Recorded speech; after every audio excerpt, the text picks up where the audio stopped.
Hello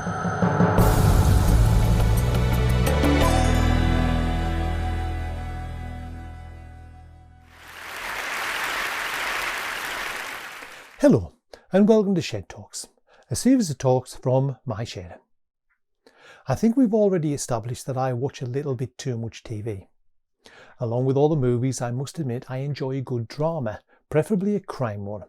I'm not too much into the lady ones, although I confess I have watched all of Downton Abbey, including the movie, and every episode of The Crown, but please don't tell anyone.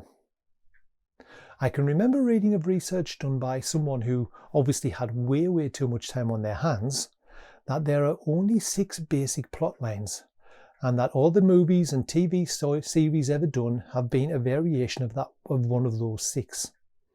I don't know if it's true, but you certainly see a lot of stereotypical characters.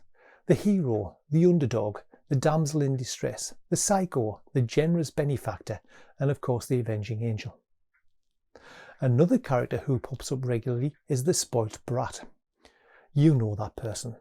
The one with all the money, the looks, the clothes and the fastest car. When he was at school, he was the popular one, the one everyone liked to hang around with, the one who was certain to be the most likely to succeed. But instead of making the most of all these advantages, he was the one who chose to waste his time chasing girls and partying, much to the dismay of his parents, but to the delight of all who had to put up with him. There are many derogatory names for this character, and most of them call into question their work ethic and the seriousness with which they take life.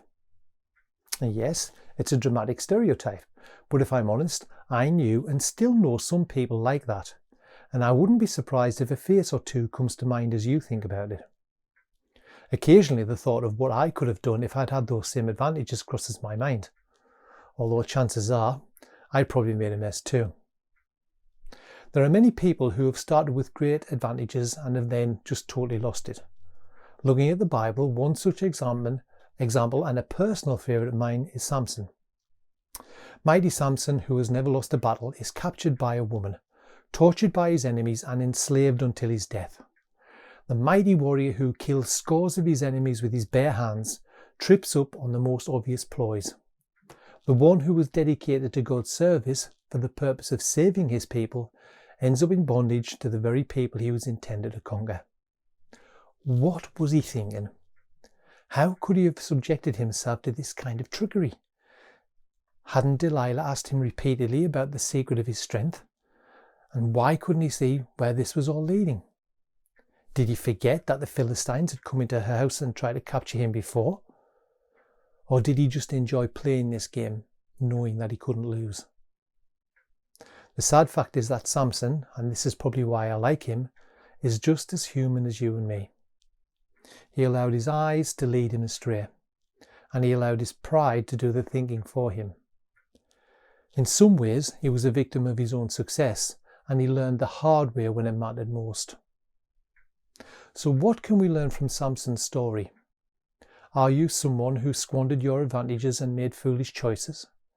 Can you think back on times when you deliberately disobeyed what you knew was God's will for your life and then paid the price? If so, gain encouragement from the end of Samson's story. God gave him a second chance to show that he was God's man, and Samson struck a crippling blow to his enemies. God also gives us more chances than we can count to return to him and rededicate our lives to his mission in this world.